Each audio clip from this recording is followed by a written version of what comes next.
নামখলা সাৰ্বজনীন শ্ৰী শ্ৰীকৃষ্ণ ৰাস মহোৎসৱৰ ধৰ্মালোচনী সভা সম্পন্ন।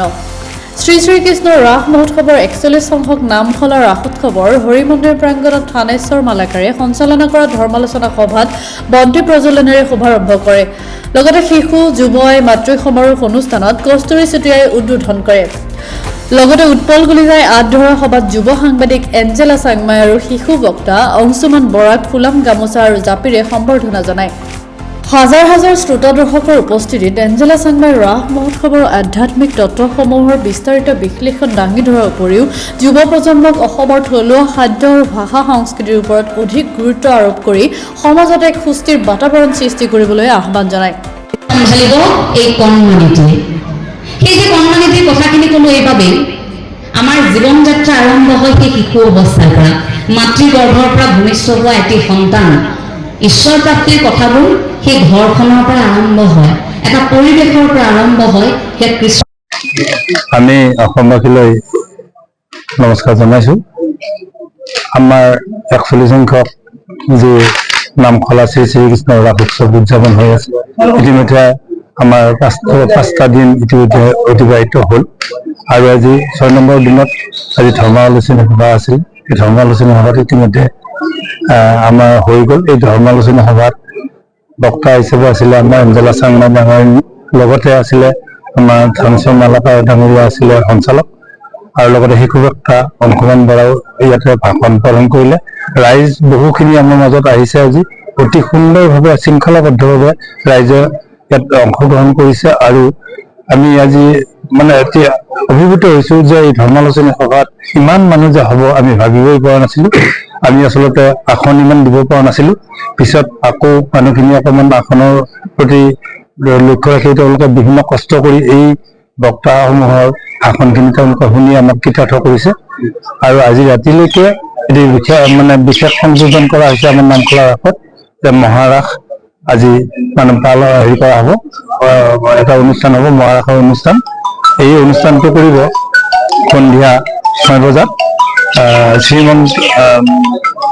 জীৱন্ত মহাৰাস প্ৰদৰ্শন হ'ব। পৰিচালনা কৰিব মাননীয় শ্ৰী হৰিপ্ৰসাদ মহন্ত, সত্ৰাধিকাৰ শ্ৰী শ্ৰী মাধৱদেৱা সত্ৰ কলিয়াবৰ। গতিকে তেখেতসকল আহিছে আমাৰ মাজত আজি সন্ধিয়া ৬ বজাৰ লগে লগে এই অনুষ্ঠানটো আমি সকলোৱে উপভোগ কৰিবৰ কাৰণে মই এই মিডিয়া যোগে অসমবাসী ৰাইজক মই অনুৰোধ জনালোঁ।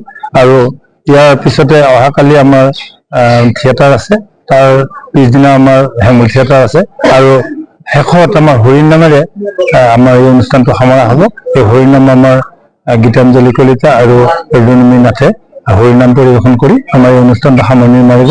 আমি সকলো ৰাইজৰ সহায় সহযোগিতা আৰু আন্তৰিকতা অনুষ্ঠানটোত কামনা কৰিছোঁ আৰু অসমবাসীলৈ আমি আহ্বান জনাইছোঁ সকলোৱে আহি আমাৰ ৰাসটো উপভোগ কৰক। ধন্যবাদ।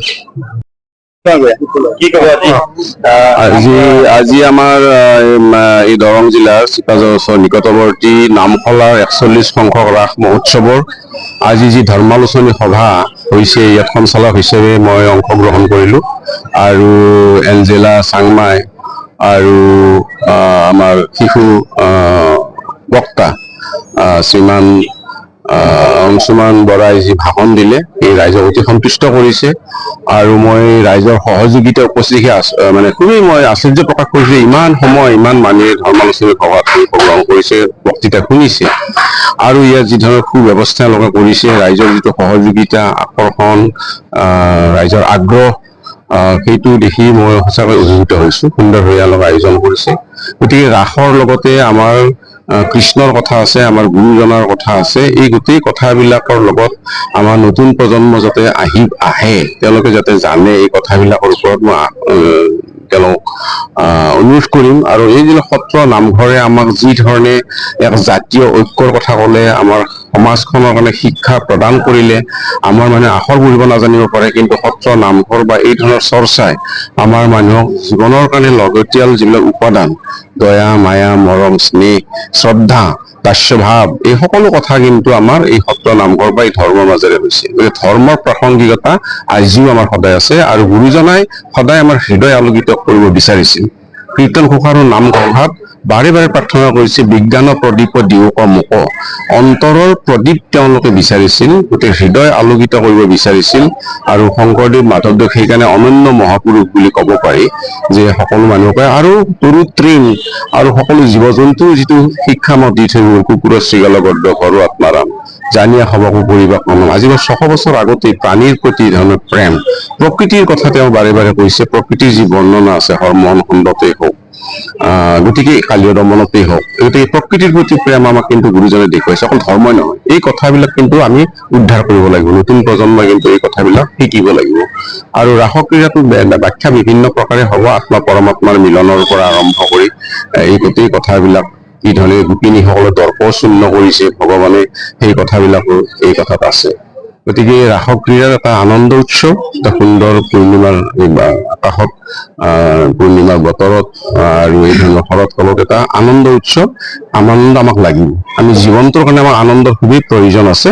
তাৰ মাজতো কিন্তু আমি কৃষ্ণ যি ভগৱান আমাৰ আত্মাত আছে তেওঁক পাহৰি যাব নালাগে। নামখলাৰ পৰা চিন্তু কলিতাৰ ৰিপৰ্ট, গ্ল'বেল এণ্ড 24/7।